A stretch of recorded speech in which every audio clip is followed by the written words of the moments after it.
पाणी भरपूर आलं, गोरगरीब रात्रीपासून घरात झोपले नाही. कोणाचं 6 महिन्याचं बाळ आहे, कोणाचं वर्षाचं आहे. या पटेलवाला काय नगरपालिकेचा जावाई आहे का सासरा लागतो का? त्याच्या कारवाई करत नाहीये. कारण काय आहे? काय यांनी आपले घर भरले का? त्याच्याकडून नोटा घेऊन सनी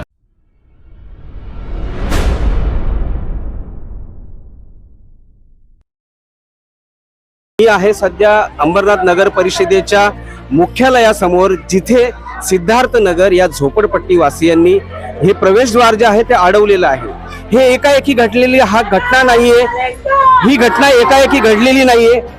ह्या विभागामध्ये जी अनधिकृतपणे माती टाकली गेली त्या भरावामुळे हा जो पाण्याचा जो एक लोट होता तो या झोपडपट्ट्यांमध्ये घुसणार या नागरिकांनी वारंवार तहसीलदार, इथल्या सीओ, मुख्याधिकारी यांच्या लक्षात आणून दिल्यानंतर देखील 2 महिने या प्रशासनाने, शासनाने कोणतीही दखल घेतली नाही. त्याचा परिणाम असा झाला की 2 दिवसाच्या संततधारेमुळे आपण या नगरपालिकेच्या जवळ असणाऱ्या वस्त्यांमध्ये पाणी शिरलं. माझ्या सोबत आहे सतेज सरवदे. हा विषय गेला 2 महिने सातत्याने तुम्ही मांडत होतात. सरकारने दुर्लक्ष केलं, प्रशासनाने दुर्लक्ष केलं, त्याची आज ही परिणिती आहे. नक्कीच आम्ही वारंवार यांना आपल्या सिद्धार्थनगरच्या रहिवाशांसाठी लढत होतो. आमरण उपोषण सुद्धा केलं की त्यांच्या घरात पाणी जमेल. गरीबाला इथं वाली नाहीये. आज हे आक्रोश का होतोय?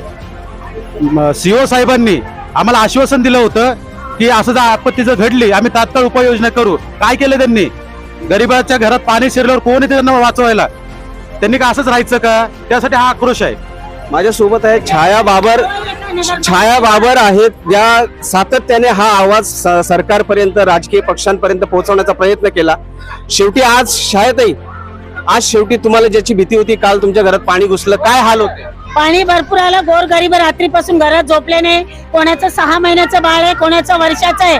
या पटेलवाला काय नगरपालिकेचा जावाई आहे का सासरा लागतो का? त्याच्या कारवाई करत नाहीये. कारण काय आहे? काय यांनी आपले घर भरले का? त्याच्याकडून नोटा घेऊन सनी गरीबाचा न्याय का नाहीये? वर्ष झालं मी नगरपालिकेत येते सिद्धार्थ नगर साठी. आमच्या गटारी साफ करा चेंबर कोणी आलं नाहीये. आज आमच्या सिद्धार्थ नगरचे हाल बघा येऊन सनी. काय कुठे राहणार आम्ही गोरगरीब? सांगा. आज आम्हाला न्याय पाहिजे. आज आम्ही नगरपालिका सोडणार नाही, यांची मीटिंग बरखास्त करणार. त्यांना काय कारवाई करायची आमच्या रहिवाशीवर करू शकताय. कोणी फाशी देणार नाही, पण आज आम्हाला न्याय पाहिजे म्हणजे पाहिजे. नगरपालिका. सोमेश्वरजी, ही परिस्थिती आज उद्भवलेली नाहीये. लोकांनी वारंवार निदर्शनास आणून दिली आहे. एक सामाजिक कार्यकर्ता म्हणून शिवसेनेची भूमिका या संदर्भात आता काय असणार? शिवसेनेचा मनच आहे की 80% समाजकारण आणि 20% राजकारण. आज सत्तेत असून सुद्धाही मी यांच्या सोबत बसलोय. कारण एकच, जर गरिबांवर अन्याय होत असेल तर कुठलाही पक्ष असो किंवा कुठलेही कोणी सत्तेवर असो, मी रस्त्यावर उतरणारा पहिल्यापासून आहे आणि यानंतरही रस्त्यावर उतरणार. राहिली गोष्ट यांच्या घरात पाणी घुसण्याची, तर इथे एक नामांकित बिल्डर आहे, त्यांनी आपली बिल्डिंग, आपलं दुकान तोडून तिथं बिल्डिंग बनवण्याचं काम करत आहे.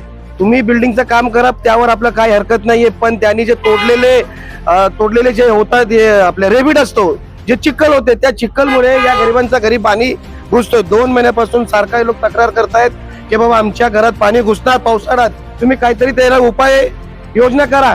पण आपलं तुम्हाला माहिती आहे की प्रशासन हा कुंभकर्ण आहे, तर कुंभकर्ण आयुष्यभर राहणार. पण त्यांना जाग येण्यासाठी आज इथं यांच्या सोबत बसलेलो आहे आणि येणारे आता आज जी मीटिंग आहे, मीटिंग मध्ये आपण करणार आहोत. तुम्ही फक्त प्रशासनाला दोष देऊन चालणार आहेत का? लोकप्रतिनिधी काय करताय? इथले जे निवडून दिलेले ते काय?